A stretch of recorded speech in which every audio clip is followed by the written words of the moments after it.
Has the smartwatch battle been decided between Apple Watch and Android Wear, or can another system emerge as a competitor? The Ticwatch looks to put a fresh spin on a touchscreen wearable, and I've spent the last week sporting it as my daily driver. Does it tickle my fancy? Only one way to find out. First of all, this is a really nice looking wearable, outwardly a finely brushed metallic casing with leather bands. The underside is clad in a dark plastic. While not quite as nice as recent steel watches, it helps provide wireless fast charging in the unique Tickle strip. More on both later in this review. The round display is a 400 by 400 pixel OLED with respectable brightness, though it can still be difficult to read outdoors. The Onyx version, which we're not reviewing, covers that display in sapphire, which is an easy recommend for the $50 premium. A bevy of tech is on board, including a pedometer, heart rate monitor, GPS, Wi-Fi, Bluetooth, mic and speaker, and the whole affair is IP65 splash resistant. The software on tap feels Android Wear adjacent, maybe like the love child of Wear and Tizen. On setup, you'll see Android is starting, and you can secure the watch using a pattern unlock on startup. Instead of the vertical sliding UI of Android Wear, each direction swiped delivers a different function on Ticwatch. Swiping from the top down reveals settings, options, music controls, and your step count. Swiping from right to left opens the applet drawer, and here you'll find short interaction services like the health app, stopwatch, calculator, and a voice recorder. Swiping from the bottom up houses your notifications. You can read deeper or swipe the notification away. And lastly, a swipe from left to right opens the voice assistant. It's handy for web searches and looking up restaurants or point of interest details, but proved frustrating for things like initiating phone calls. Saying, "Call Marie Juliette Bagnell" always resulted in a web search for "Call me back now."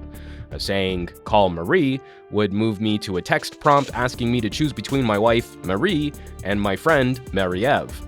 While driving a car, it would be nice to have a voice prompt finish this interaction, as taking my eyes off the road to hit small text on a hard-to-read display isn't particularly great design. Happily, the voice recognition worked like a champ for replying to text messages. And coming from an Android Wear device, there was a little muscle memory retraining, but this layout isn't as complicated as Tizen's various menus. The watch can be used with both Android and iOS, but Apple's walled garden stunts a fair amount of the functionality for third-party wearables. Using an Android-powered accessory with an Android-powered phone just makes the most sense for maximizing your bang for buck. One of the more unique features is the Tickle strip on the side under the steel.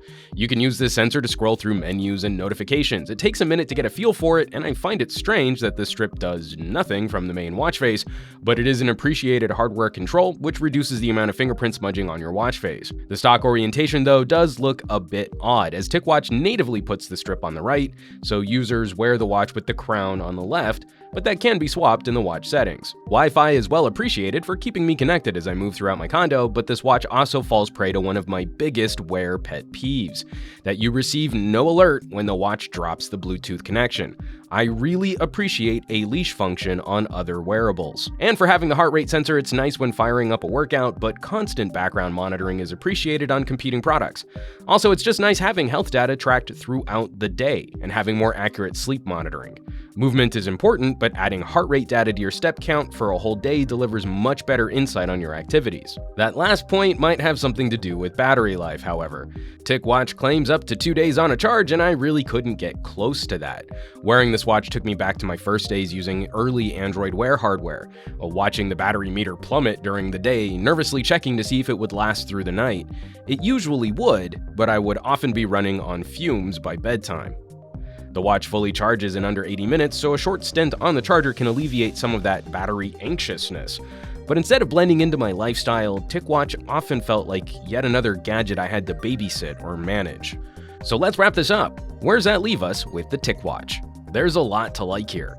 Ticwatch delivers a fresh twist on Android-y smartwatches, and it's a well-featured wearable. The look well complemented my style, both dressing up and keeping it cash, and it more than satisfied the basics in delivering notifications and offering applet interactions.